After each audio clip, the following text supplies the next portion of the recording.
welcome to another episode of Three Men and a War Game. I'm Paul, and Gamera loves children. He does. I've heard that. I'm Kevin, and I am a giant building-destroying robot tonight. And this is Potter, and insert stupid robot intro here. Yeah. I mean, he did it in a robot voice, kinda. I'm okay with it. Insert robot here. No, that's exactly the voice I use. Have you ever? And this is a tangent, Chris. Have you ever read the book with no pictures? Do you know that one, Paul? I'm gonna. No, I don't know that one. Oh, all right. It's B.J. Novak, so the guy who did The American Office, wrote the book. I know who B.J. Novak is. Yeah, it's a kid's book with no pictures, and the whole premise of it is that you think it's going to be boring. It's a book with no pictures for kids, except for it makes you say ridiculous stuff. Like it makes you say things in a robot voice and stuff. Anyway, great book. Listeners, if you have kids and you don't have the book with no pictures, you should order that. It's great. So Paul, what are we talking about tonight? Tonight, as you could tell from our introduction, it is Monsterpocalypse. MONPOC. And there's a really good reason we're going to talk about it. But not just any MONPOC. No, well, I mean... Not just any MONPOC, right? It is kind of any MONPOC, and we'll get into that. Any MONPOC. That sounds funny altogether as one word. Anyway, so we're going to talk about Monsterpocalypse. The specific reason about talking about Monsterpocalypse is there is a Kickstarter going right now. And also, I've seen a lot of confusion around this Kickstarter online. So I want to do something for our listeners and break down what that Kickstarter is and break down two of the weirdest questions that I think Mythic's done a good job answering in articles, but maybe people just aren't reading into it enough or aren't interested enough to go and seek it out. So I want to answer those questions. Perfect. All right. Let's answer questions. Whoa, wait. Let's do something first. Yeah. Wait. Let's do something real quick. Mm-hmm. Kevin, what have you been working on hobby-wise? Does building flesh and blood decks count? You can't see my face. Yeah, I'm doing a cheesy grin. Yeah? Yes, maybe. Yes, I will allow it. That's basically it. Crafting flesh and blood decks. I did finish my X-Force for Crisis Protocol. Nice. So I painted X-Force in their uncanny X-Force paint scheme. So the Spec Ops black and gray. Awesome. So, and all 5 of the currently released X-Force models. So we got Wolverine, Deadpool, Cable, Sabretooth, and Domino, all done up in that scheme. Very awesome. Nice. And also playing a lot. Chris? I've been playing a lot of Ultimate Encounters. Yeah. Sorry to interrupt there, but yeah. No, that's fine. That's actually good. Playing a lot of Crisis Protocol. And I think if anybody's on the fence, jump off. It's in the best shape it's been in. They're just making it better. God, it's such a good game. Anyway, Chris, what have you been up to? Let's see. I primed and base coated my entire Svalheim collection for Infinity. So everything is a airbrushed dark blue to start building up those highlights from there. So yeah, every single model, I just spent one evening was airbrushed every single one of them. So got all that done. So I can start working on those, and then, been building some Legion models here and there. I'm working on my LAT right now, but I've actually put it on pause because I found some cool 3D printed Etsy stuff I'm going to add to it to make it look all troop transporty. So what you been playing, Chris? Nothing. I have not gotten games in probably 3 weeks. I mean, I think the last thing I played was Marvel Crisis Protocol. I went out on a night because my son's not even been interested in playing lately. He's been sucked in. He had a friend suck him into Fortnite. I did my best to keep him away as long as I could, but he had now that school is back in physical session. Now all of his friends are talking about stuff, and they sucked him into Fortnite. So he's been wanting to do that more than playing minis. It's all right. So what have you been up to, sir? I've gone on a rampage of Legion purchasing because with the price increase, and I finally got around to seeing exactly how much it was, especially on individual characters. So I've kind of gone on the mission of getting everything I could before nothing is at the old prices anymore. And have created ruckuses at multiple stores when they realized their stuff was priced at the old prices. So what, Chris, you showed up to one of the stores like 15 minutes after me and everything was pulled and being restickered? Yeah, it was. I was a little peeved. The other one that I went to, they thanked me for bringing to their attention when Darth Vader rang up wrong, but they gave me the sticker price. But they seem to have not gone and re-stickered things, so there might be snowtroopers in my future soon. But anyway, so I did that, and I've been building that stuff as I've been going. Got like a saber tank and a lat and shore troopers and Krennic and just OP Vader, all of it. Just say all of it. Boba Fett and so especially like the individual characters, because percentage wise their increase was extremely significant, right? Like something that's like $50 and went up $5 is much different than something that was 13 and went up $5, right? So I've really been kind of focusing on just trying to round out what some of that as I could. And I've also managed to, I've played some Infinity since the last time we talked and some Legion. So, yeah, been killing it on that. Good. All right. So anyway, now that we've touched on all of that, let's get back to MONPOC.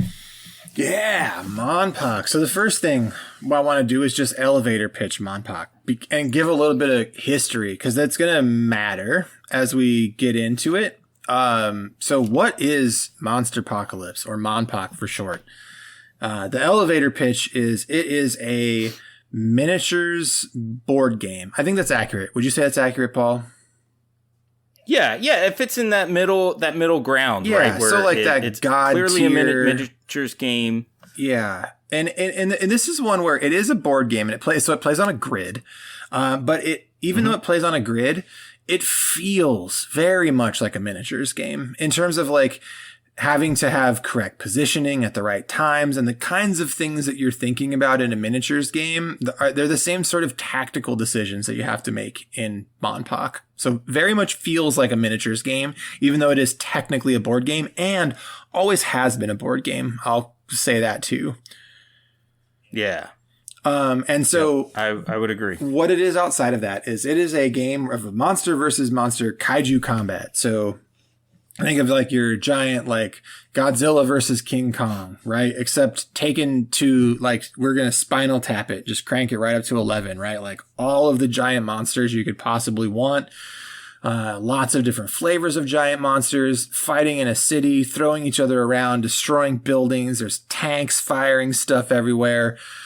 And what you're essentially doing is a monster versus monster battle where you basically, as soon as you lose all your monsters, you lose the game. It's a game that takes about an hour to play and lots of chunky decisions to make.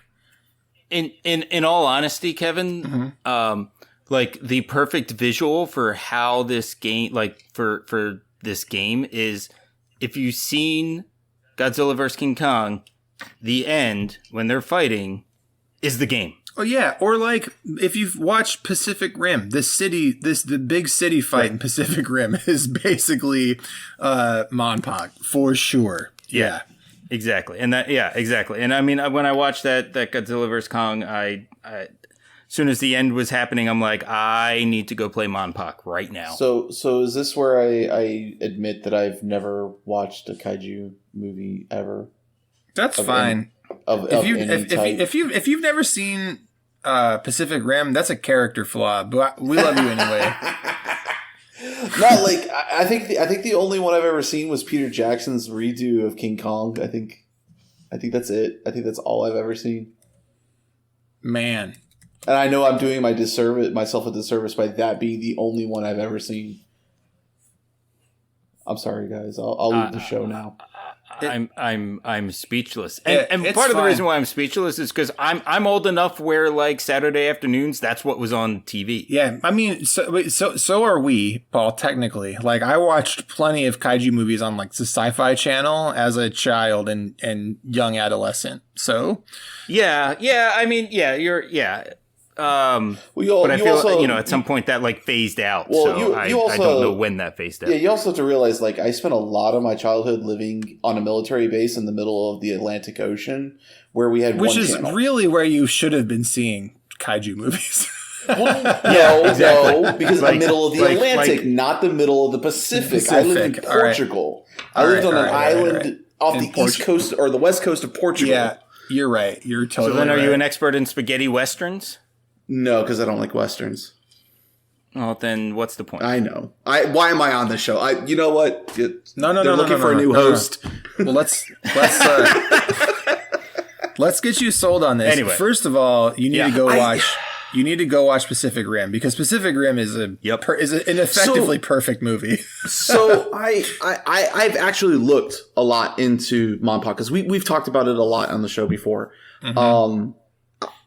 I don't like any of the sculpts. None of the sculpts speak to me. It's very over the top, and I like think none of them do.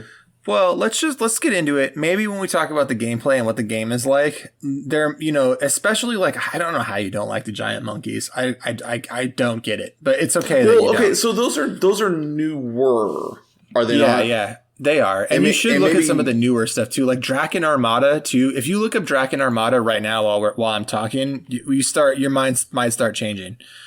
Also the mutates. That might also start changing your mind. But all right, let's talk about the history of MONPOC a little bit too, because I think the context of Monsterpocalypse is actually really important for the Kickstarter that we're seeing right now. Is having the context for the game and the life of the game up to now.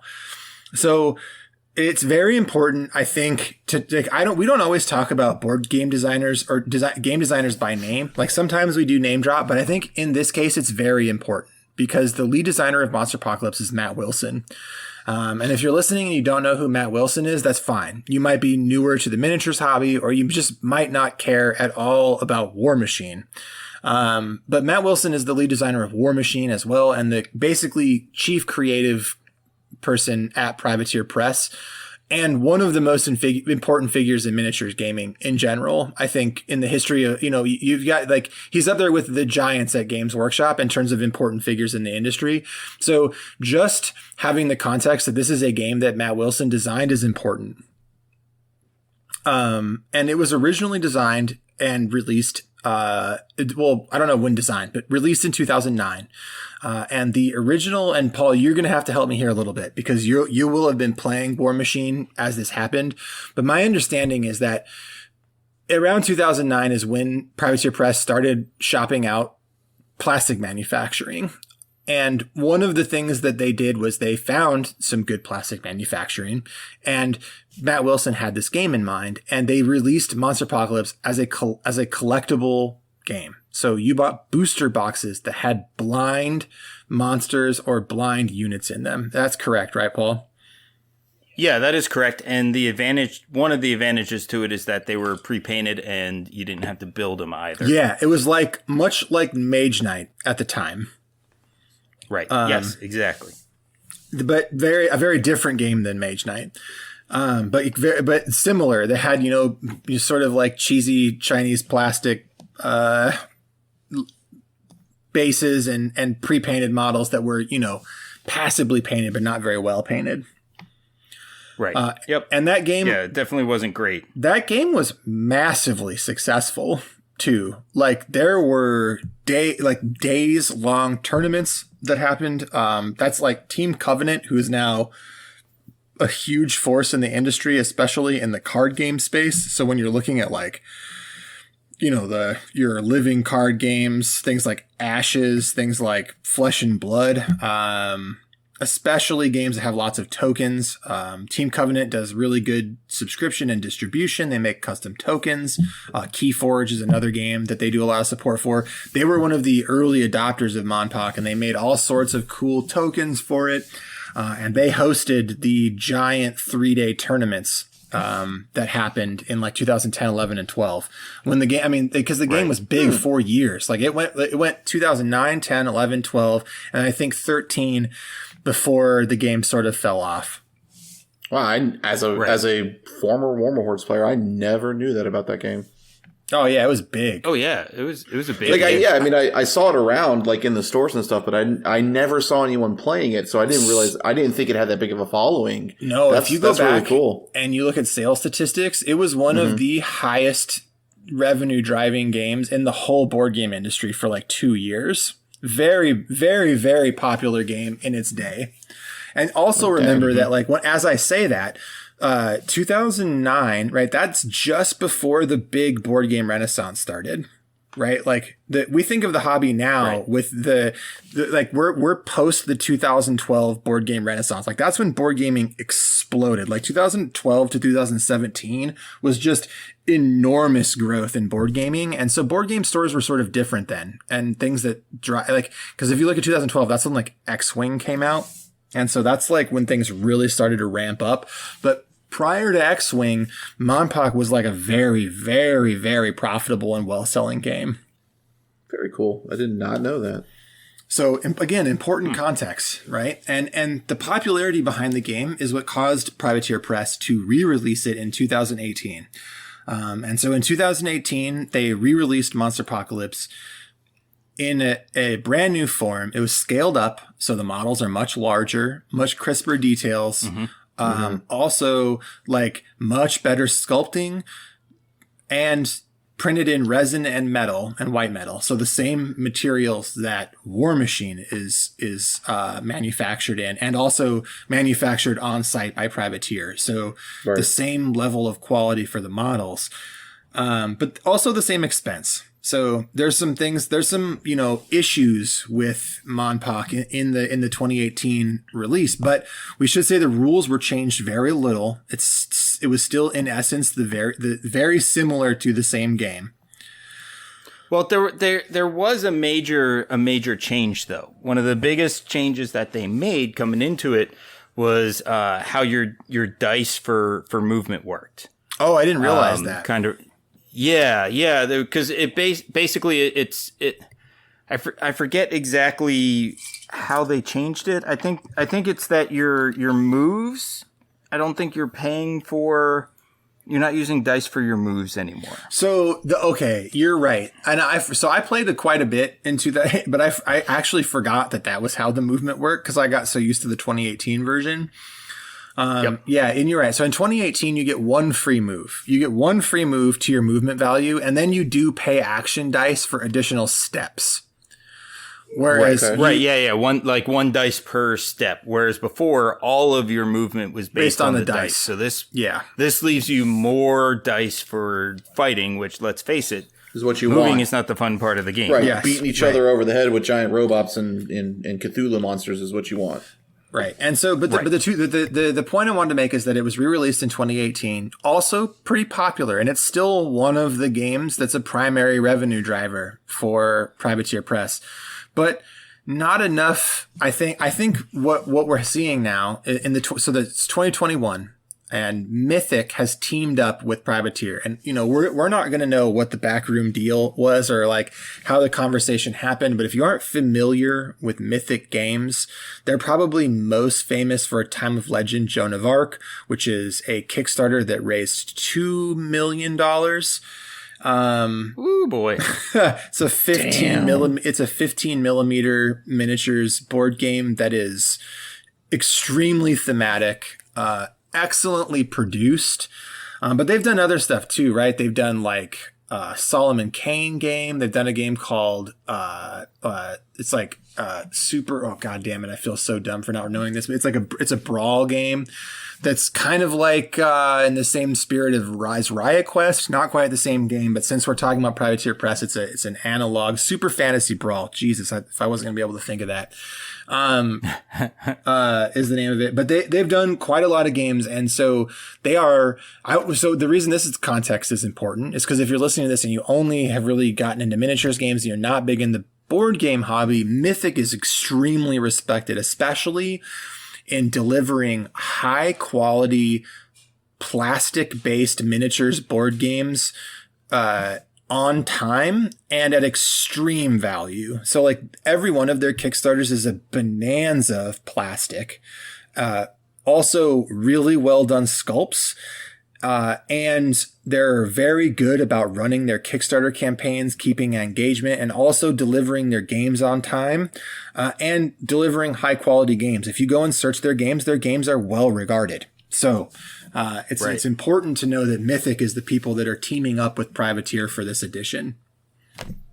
Okay. Yeah, see, and I didn't know a whole lot about them, so that was going to be my next question was, who are these guys? Yeah, like I remember you guys on the Discord talking a lot about it and saying like how happy people were that it was Mythic, but like me being a non-board gamer didn't really understand that context. So that's good to get that backstory. I mean, they're essentially going out and finding the guys that are making the Ferraris and, you know, to help make to re-release their game. This is it's the best of both worlds. So Mythic is really good at a couple things. One of the things that they're really good at is graphic design and plastic manufacturing. And let's be honest, that's two things that Privateer is not good at right now. Right. So they're not good at economically sourcing and creating injection molded plastic, just not a thing that Privateer Press has ever been good at, nor are they good at now. And they're also not great at their graphic design. In their like, if you look at their instruction manuals for like Riot Quest or the Prime digests for either of Hordes or War Machine, or even the MONPOC rulebook, they're very generic. They look like they were made in like Microsoft Publisher, right? Right. Very true. And that's not necessarily a bad thing. It's just a fact about it. That's not to say that the quality of the writing isn't good and that the rules isn't good, because that's not true. Right. That's their core competency. Privateer Press makes extremely tight rules, and they're very good at game design, especially the stuff that Matt Wilson puts on. So what we're looking at here, and also sculpting, right? They have some of the best sculpting, and like dynamic miniature posing, and also their aesthetic is just, it's great, right? So what we're looking at here is a sort of a best of both worlds, like the best of what the miniatures guys can do and the best of what the board game guys can do, or board game folks, whatever. Sounds like a winning combo. Exactly. So let's talk about some things that I've seen online quick. So there's every time that Mythic posts something, somebody asks, like, what is this? What's the board game version? And because if you look at it, it says Monsterpocalypse, the board game. And I want to clear the air right now for anybody who's listening. This is the exact same game as the 2018 MONPOC in terms of rules. I spent this afternoon reading both rule books because I wanted to go through both rule books to make sure I wasn't wrong when I said this. They are the same game. All of the cards that they're going to release are the same, just with new graphic design for better readability. Nice. So when you buy this game, you can be confident that it is the same game. You could buy this game, go down to your local shop and play with a person who's been playing since 2018 on their 2018 board and be fine. The scale is the same. The rules are the same. The sculpts are the same.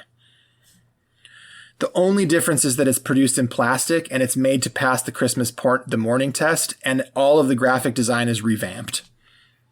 Well, I'm glad that the graphic design is redone, because I know I looked at a couple of the cards and I was massively confused when I looked at those cards. I just didn't know. So it's good to hear that those are being revamped. All the cards have had a full revisit.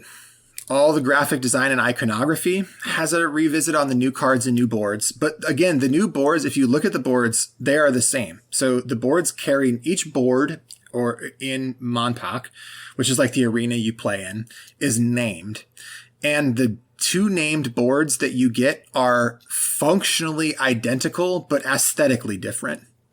And Right. there's a ton of quality of life improvements. And so that's why, but again, the reason we want to call this the board game edition, because this is another thing. People are like, why is it called the board game edition? Well, because the boards are boards now. They're not plastic mats or neoprene, although I expect there will be neoprene upgrades in the campaign.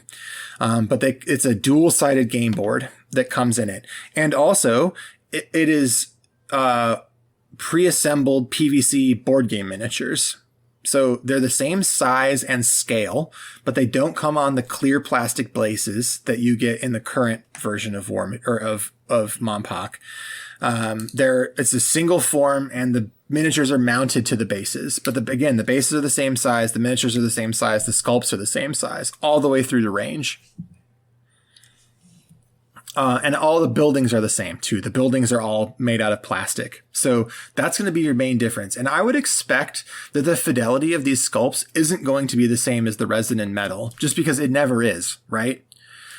Right. But it is important to note that the scale of war, I don't know exactly what the scale is, but they're big minis, right? Like your average War Machine mini is this like 75 mil, right? Paul, would you agree? That's like your average monster is like 75 mil. They're big, or 54 mil. I don't know, between 54 and 75 millimeters. I mean, the big monsters are pretty damn big. Yeah, they're big. I've always been impressed with them. But yeah, so the reason it's called the board game edition is because it's passing that Matt Hart Christmas morning test. Like, you're going to be able, like, if this thing delivers in November 2022, which is the current, that's the projected date that it's going to ship. So a year from now, which is also fast, and we'll get into that later. But I think fast for a reason. But if you get it and you were to save it for Christmas morning, you would be up and playing as much time as it took you to read the rules. Because there's no assembly. You don't have to paint. The two factions in the game are separated by color. All right. So the two agendas are separated by color, and then all the sub factions are colored by that agenda. So either blue or red. Yeah. So that's why it's a board game. But do you guys have any input there? Is there anything questions you have? Especially if you've played 2018. Yeah, I mean, I don't know that my question actually applies to where our discussion is right now. So cool. I'll wait.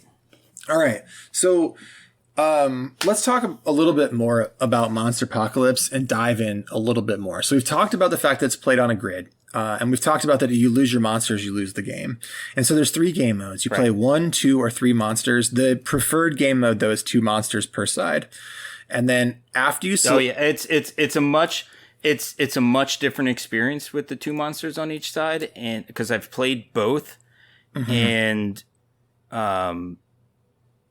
without the 2 monsters, you lose a lot of the tactical decision making because you end up with so many dice left for doing whatever you want. Yep. So 2 monsters is where the game balance is tuned, and then with 2 monsters, you also get 20 units, and so if you look at the grid, buildings and monsters take up 4 spaces on the grid.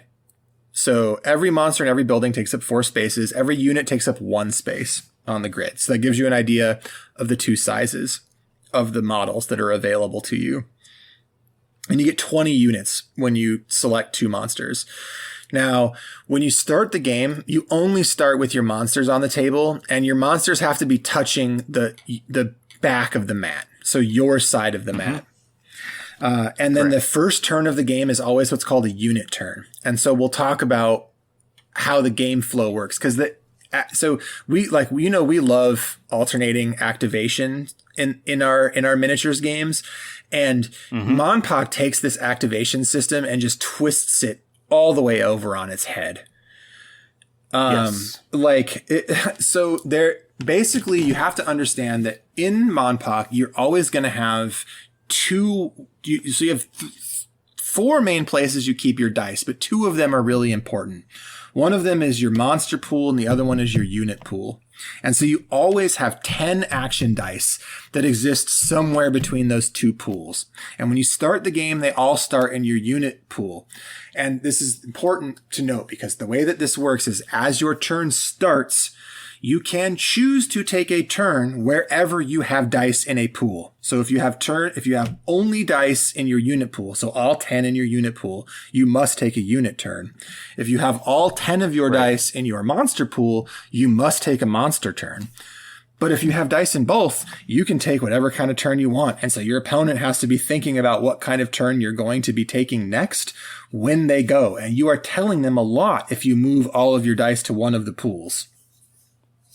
Right. And that's a huge part of the game. Yeah, it's one of my favorites. I think that's a great aspect to it. It really puts you at a position where you have to really think about how you're moving those dice around. Yeah. And I mean, and like it's funny because so the Privateer Press rulebook doesn't do this, but the Mythic rulebook, as you're reading it, it's talking about this, and it says, remember, as a monster, you might not, if you've taken a monster turn, you might not want to move that last dice. If you've used 9 of your action dice, you might want to leave one on the monster side, because that's signaling to your opponent that if they swing on your monster, you can still swing back with your monster the next turn. Yeah, exactly. Or is it worth it for you to go all in? Yes. Yeah. It's a big part of the game. And it's like the resource you have to manage on your turn, right? So on a unit turn, you do a couple things. You spawn units, and to spawn, every unit that you spawn has a cost. And I know what you're thinking already, and you're right, because the rules are intuitive. The way you spawn them is you spend your action dice from your unit pool to your monster pool. So if you have a unit that costs 1 to spawn, you take 1 of your action dice, you pick it up, you drop it into your monster pool, and then you spawn your unit into your area onto one of your spawn points. And then you can activate them and fire your weapons and stuff with those. And all of those things, those actions also take action dice. So you are budgeting what you can do based on the amount of action dice in your starting pool. But also there's 2 more colors of dice, right, Paul? Because that is true. You don't just have unit dice. You also have boost dice and power dice.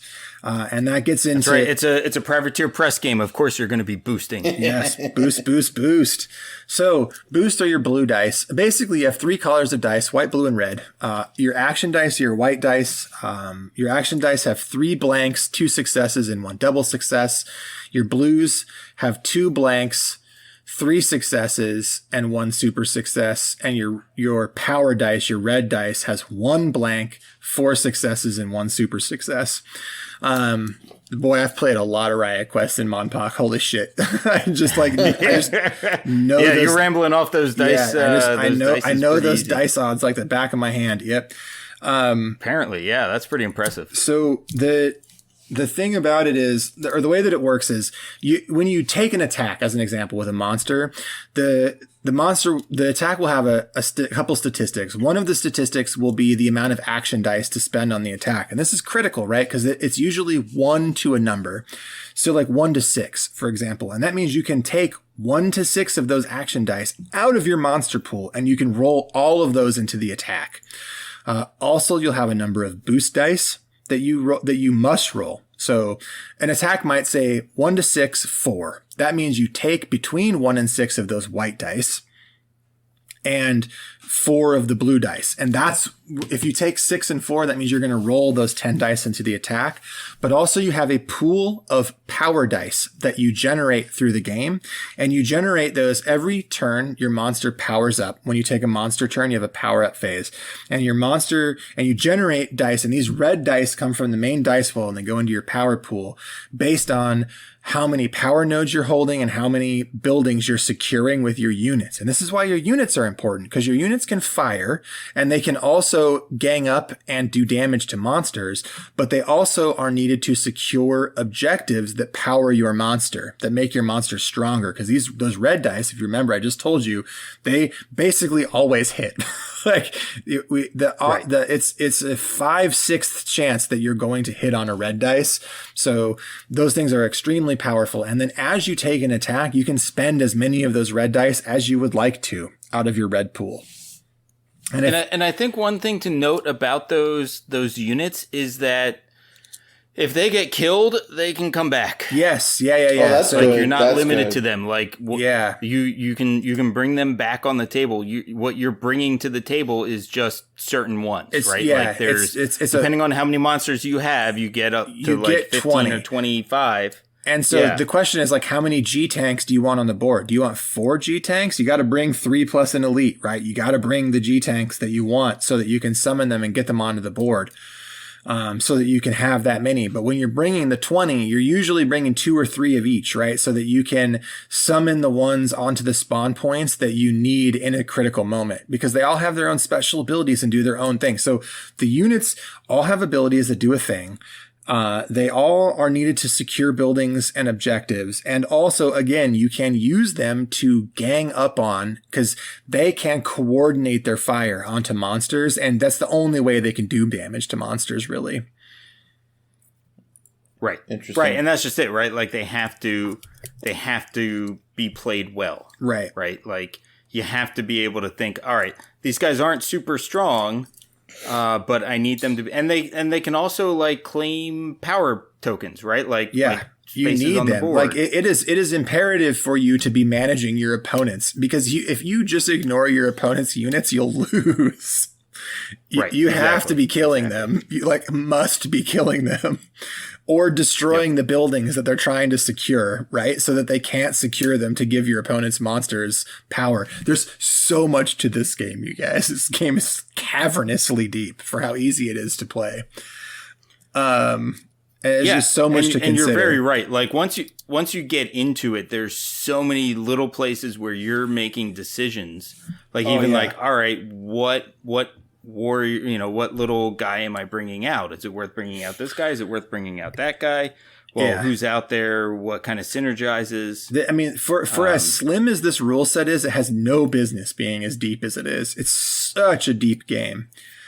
So yeah. Another thing to talk about is like, so you heard me, if you're listening, you were like, wow, Kevin, you were talking about picking up 10 dice and then adding power dice. So you're rolling a fistful of dice. And the way that it works is everything in the game. And sometimes you surprisingly don't get as nearly as many results as you think you should. Remember, those white dice are half blank. And that's the majority of your dice pool most of the time is those white dice. And they are fickle, boy. They will go bad on you. This is a man speaking from experience. I mean, I think Paul, I think the worst roll I've ever had is I think I rolled like 7 power dice and 4 boost dice and one power die. So yeah, 7 unit, 4 power, 4 boost, 1 power. And I rolled 4 successes. Oh, jeez. Oh, man. So bad. That's like throwing some Legion white dice right there, man. Yeah, it can, I mean, but that's dice, right? Dice are swingy, right. But that's why you roll such roll. Let's see, exactly. And that's why you roll a lot of them in this game. But basically what it is like every monster has a defense value. So an average monster has a defense value of like 7 or 8. And what you're doing is you're rolling those dice and you're looking for 7 or 8 successes. And if you get 7 or 8 successes, you do 1 damage to the monster. And generally, on standard attacks, 1 damage is what you're going to do. Most monsters have between 9 and 14 health. So, like, monsters can take a bit of punishment, but there are ways to do extra damage. There are power attacks that can do extra damage. And there's also there are ways to do super damage. And there's lots of ways to do super damage. And there are also, in my opinion, the most flavorful set of abilities in the game, because every monster has their own attacks. They have their own things on their cards, but there is a common set of attacks. And Paul, I don't know if you want to talk about these or geek out about these, or you want to let me. Yeah, I think you know what I'm talking about, though. Oh, yeah. But go ahead. Do it. All right. So there are power attacks. And so the power attacks are Body Slam, Rampage, Swat, Throw, and God damn it, one I can't remember. Stomp. There you go. Thank you. Yeah. Yep. And these are the abilities that only your monsters can do. And to do them, you must spend one of those power die. So if you've gotten yourself into a situation where you can't generate any power die, you can't use these abilities, because part of using them is that you must use one of those red dice in the attack. But these are like the thematic things. And so the best example that I'll use is Body Slam. And so with Body Slam, the main rule for it is that you must be aligned with the monster in front of you. And so aligned means that both of your corners have to be matching. So you have to be fully flush because base to base, you remember a monster takes up 4 squares. So you have 2 squares of facing on each side, and you can be in base to base with only 1 square of facing. But if you have both squares of facing, does that make sense, Paul or Chris? Do you understand that when I say that? Yeah, I think I got the concept of it. All right, so because it's your base is a square, right? And so if you're off kilter to each other but still in base to base contact, right? Yeah, as long as the bases are touching in some form of that. way. So that's base to base. But to do a body slam, you actually have to be in alignment, which is totally squared up. So your corners actually have to be touching. Oh, okay, gotcha. You have to have your full facing touching their full facing. Right. And at this point, you can spend to do a power attack and do a body slam. And the body slam basically says you can pick that monster up and swing them around and slam them into something. So if there's a building and units next to you, you pick the monster up, you declare the path you're swinging them, and you drop them, and it destroys everything in the path. Yep. So, and even if it's a building that's already been destroyed and it's still on fire, it does damage. It does damage to them because it's a hazard. And but the thing is if you throw them through the building, that you generate power for that. Because it's like a momentum thing, right? And you generate 2 power dice for throwing the other monster through the building, and it does additional damage to them because you've thrown them through a building, or like body slam them through a building. So like that's like the thematic stuff. But you can also swat flying units out of the air. You can throw monsters into buildings and destroy, or you can throw monsters and destroy units and buildings in the path of the throw. There's just like so many things you can do. You can rampage, which is you running through buildings to generate power. So like, I mean, and part of this, Kevin, is that if you're a War Machine player, it's all the cool things that your jacks could do, but were so situational you never really got to do. Right. Yeah, except here you're doing them all the time. Like the power attacks are the bread and butter. Like you're gonna be body slamming people. Like if you're faced up, if you're squared up with your opponent's monster and there's a building and one of their units in the way, you're gonna slam them. Like that's just the game wants you to do it. I mean, as it should. I mean, that's what happens in these movies that this game is based off of, right? Yeah, and if you go watch the Kickstarter trailer, there's like footage of the monsters throwing each other through the buildings. Yes, there are.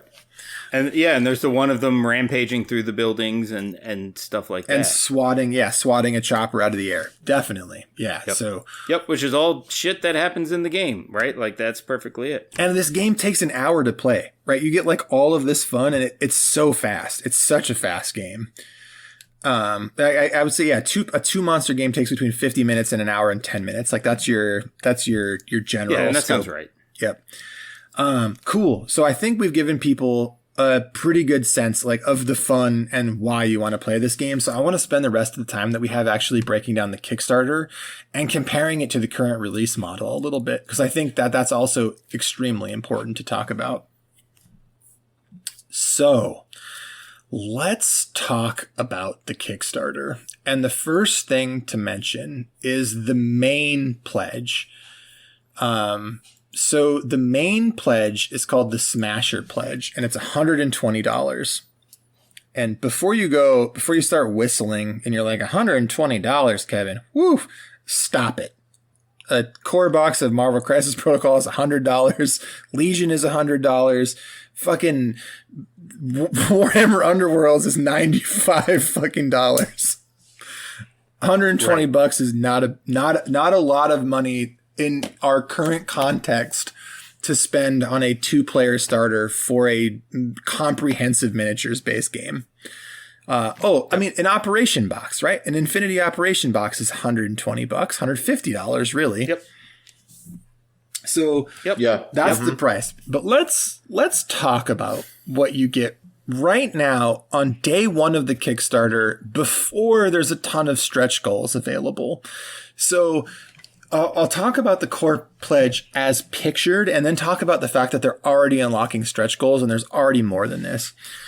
So the core box, as it stands right now, you're already going to get. Hold on, just a sec here. I'm actually going to go right to the spot on the page where I can just verbatim go. So on the defender side, so the good guy side, you're going to get 2 guard Jaegers, like from Pacific Rim. They're like big mechs. You get, let's see, 3, 4, 5, 6, 7, 8, 9, 10, 12 units for that side. And then 2 of the pterosaurs. You get Terracon, which is basically Godzilla and Pterodax, plus another 12 units on their side. So we're talking about 4 monsters and like 28 units, right? 24 units. So enough to play full games with options. Right. On one side, and you get the mirror of that on the other side. So the Lords of Cthulhu and the Destroyer side is the other agenda, sort of the quote unquote bad guys. And so you get 2 Cthulhuid looking monsters, the associated minions, and then 2 of the Planet Smashers or Planet Eaters, which are like 2 big, giant, ugly looking monsters, plus their dudes on their side, plus 14 apartments, 6 high rises, and 4 themed buildings. And each of the buildings is themed after one of those aforementioned sub-factions. Right. And so that's the $120 pledge. So we're talking about 26 buildings plus the like 60 some odd minis that you're getting. And 4 of those minis are those huge 75 millimeter minis, or 8 of them are those huge 75 millimeter minis I was talking about. That's just the core pledge. And they're already unlocking stretch goals, and the stretch goals that they've already unlocked have added like 8 more units and 4 more monsters to that box. Yeah, I mean, I think... Okay, can I go ahead, Chris? No, I was just saying, I'm looking at the Kickstarter right now. I think, like, just looking at the units alone, without the big stompy robots and creatures, it's like 60 models. Yeah. Mm-hmm. Just with the units. So here... Yeah, that's crazy. Here's what I want to say real quick, just to put this in perspective. Mm-hmm. The 2018 version of the game, the starter for either agenda was a $50 box. Mm-hmm. $50. You got cardboard apartment buildings that blew away anytime somebody walked past the table. Mm-hmm. You got your paper mat. Mm-hmm. You got all of your dice. Mm-hmm. You got a big old monster, and you got 4 units. 4 units. No, it was 5. Oh, was it 5? All right. So you got 4 regular. It was like 4 and 1. So for, double the price plus, $25, you're getting like 4 times the amount of stuff plus plastic buildings. It's actually, and those plastic buildings you can buy in resin. And I totaled out the core pledge, and the core pledge is like $829 at retail if you bought the Privateer Press stuff. And it's $125. Yeah, $120. Yeah, $120. Jeez. And then as you play, and you like stuff, you can add to it if you want. Right. And if you like, you can add the space, Mecha Godzilla and stuff. And you can buy the Privateer Press models and add them because they're the same scale. That's right. Yeah, I'm sorry. That's what I meant. Oh, right. Okay. Like you can keep adding on, like Mecha Godzilla and all of the ape guys and the Martians and all that stuff. Yeah. Right. Like you could go and be like, oh, this one's really cool. But this is a great way in.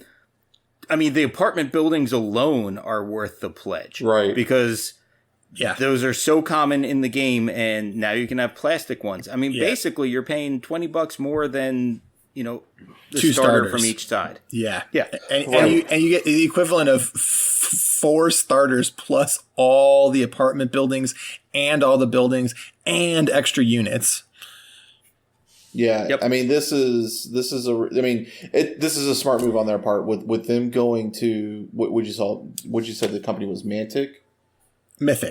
Mythic. Like, so going with Mythic, like, this is obviously a company that's got the production up. They know how to do this. They can mass produce this at a cheaper rate than Privateer probably could have ever done. And then they've designed it in such a way that they're not alienating their current player base. Like, this is correct. So it's smart. fully compatible.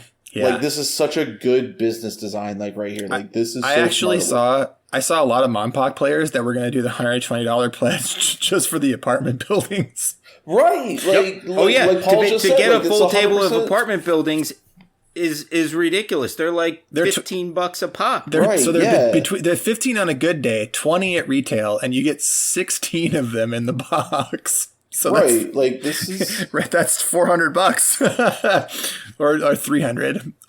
But still, like, yeah, it's no joke, man. The value, the perceived value here is very high.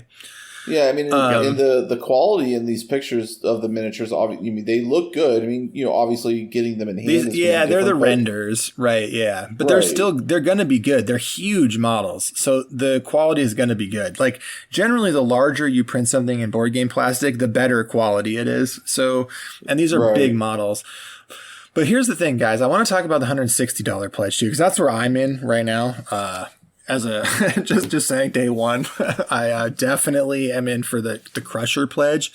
And the reason I want to talk about the Crusher pledge is because the Crusher pledge comes with everything that we talked about in that $120 pledge, plus an additional box called Battle Royale. And so Battle Royale comes with 2 more maps. The 2 additional maps are 4-player maps.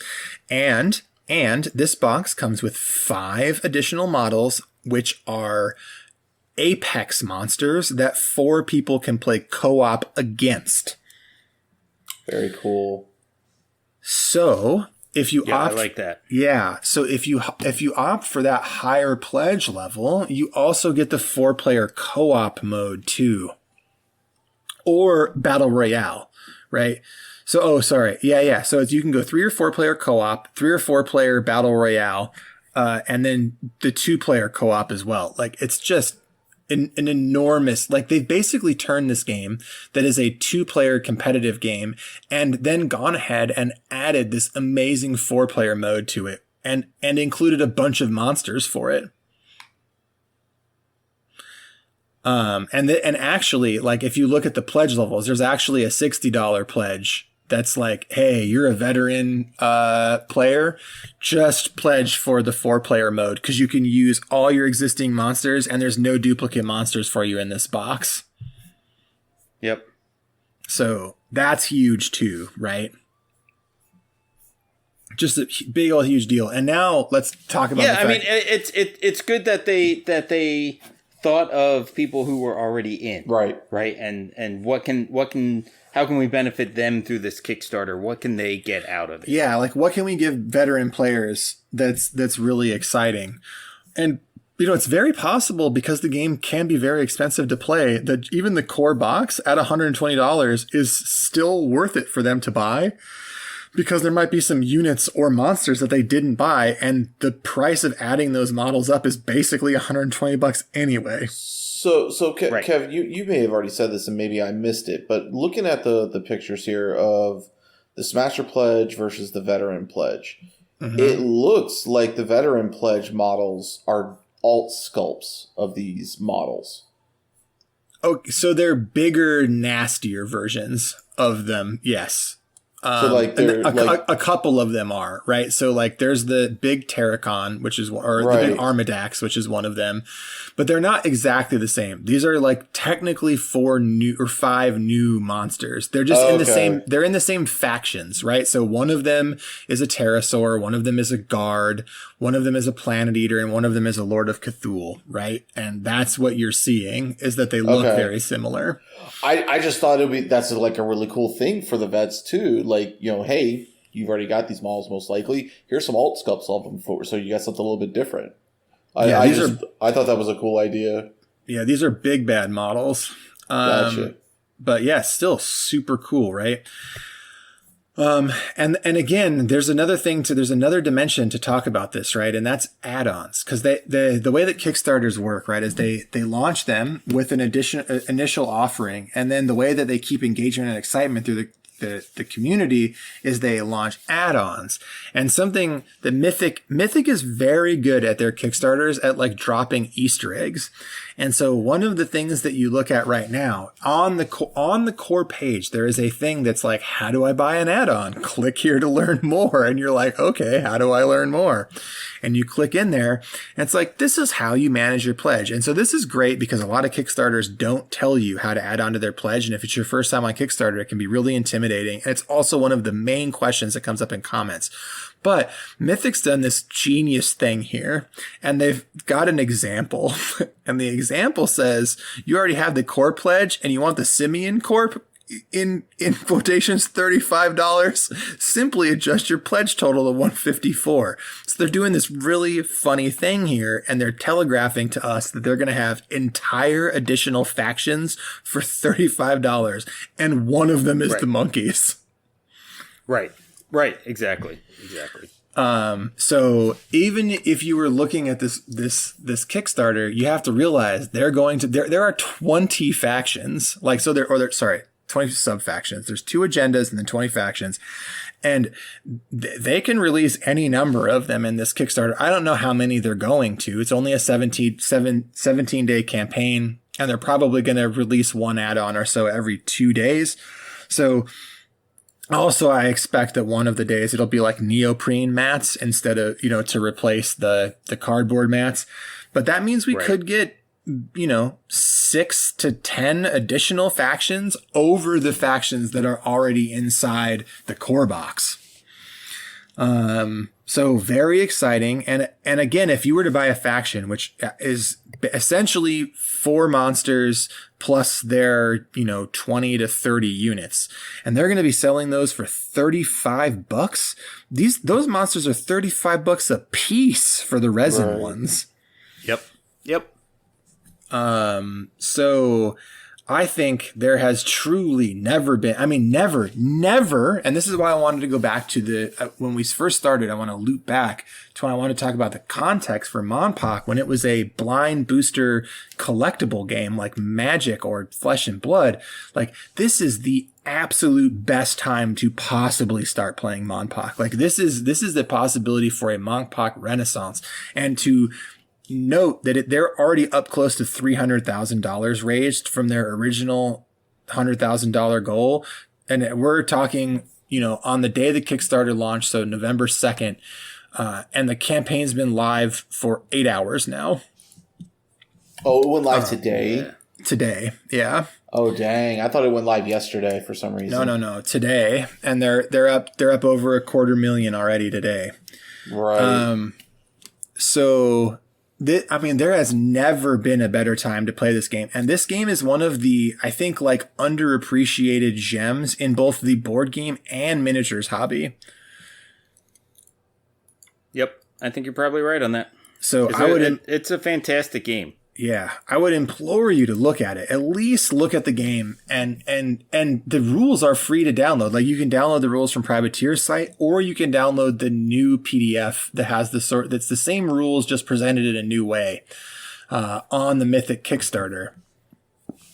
And again, this is a fast delivering Kickstarter. Most miniatures based Kickstarters are 18 to 24 months. Like, that's just what you're looking at.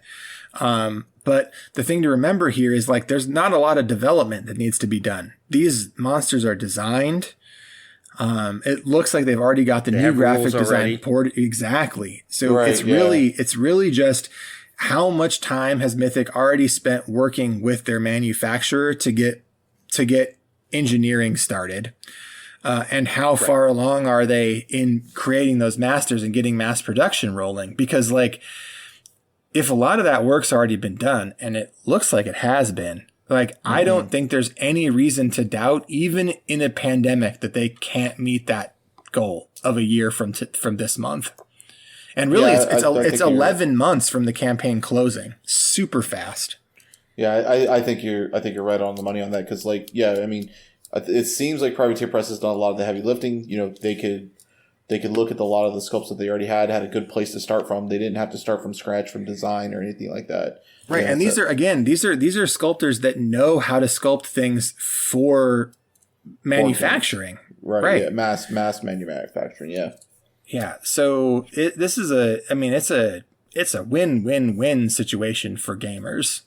This is like I think this is the most excited I've ever been about a Kickstarter because it's the kind of game I like. Like the design acumen is exactly what I want. The theme is like it's a fucking fever dream of a theme for me. I love kaiju movies. I love giant monsters. The whole thing is, and it's just like the color palette and the mechanics that match the theme. Like everything is just perfect, and it's at such a good price for what you're getting.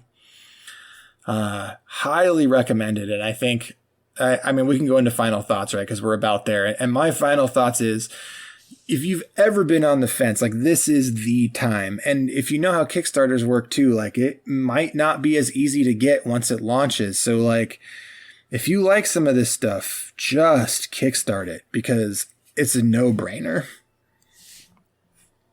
Yeah, I'm going to second that. The game is far more fantastic than it has any right to be. Mm-hmm. And yeah, it's just good stuff. I've always really liked it. And the first time I played it, I was shocked at how good it was and how enjoyable it was. So yeah, I highly recommend that. It is a good deal. It is a good game. And I think people will like it. I need a demo, Paul. We can do that. That's the best final thought possible. So we absolutely can do that. Robot dinosaurs. Oh, dude, Ubercorp. I should have known that was who to tell you to look at. All I saw were the Dinobots from Transformers as a kid, and I was like, I'm done. I need a demo. I need some robot dinosaurs in my life. This game is so good, Chris. Anyway, all right. Gonna make that happen. Yeah. So thank you to our patrons. As always, thank you to Static as a City for the music at the front and the back of the show. Join our Discord community. We'll link it in the description. It's the best. If you were on there, you'd know about this already because I've been gushing about it for the past week and all day today. So yeah, all aboard the hype train. Choo choo. Bye. Bye.